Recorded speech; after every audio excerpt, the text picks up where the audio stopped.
In April of 1980, the first case of HIV/AIDS was identified. In March 2019, a second patient has been cured of HIV. 35 million people have lost their lives to HIV, and many more are still fighting. Fortunately, their fight isn't as dire as it once was. To put it simply, HIV is no longer the death sentence it used to be. In the past, total life expectancy for a 20-year-old person with HIV was just 39 years old. Now, the total life expectancy has bumped up to about 70 years. So, did we really find the cure to the notorious HIV, or did these patients just get super lucky? It turns out, it's a little of both. 12 years ago, an HIV patient in Berlin received a bone marrow transplant of stem cells from a donor. Later on, the patient was completely cured of HIV. Upon investigations, researchers found that the donor had a rare genetic mutation that made him resistant to HIV, which was also passed on to the patient. That was the only documented case of HIV being cured, until now. A second patient with HIV has been cured after a bone marrow stem cell transplant from the donor with an HIV-resistant gene.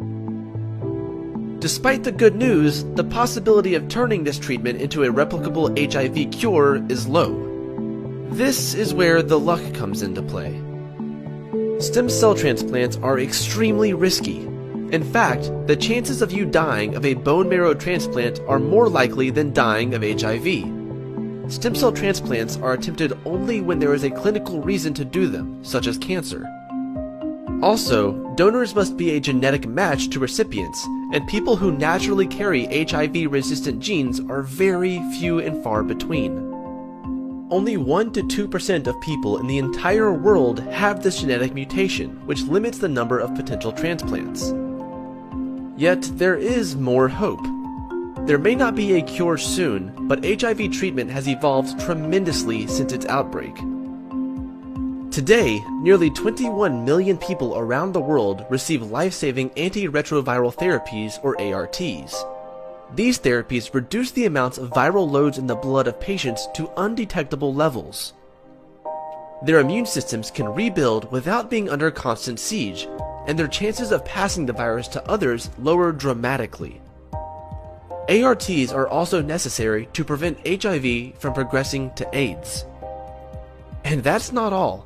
Scientists have even greater ambitions.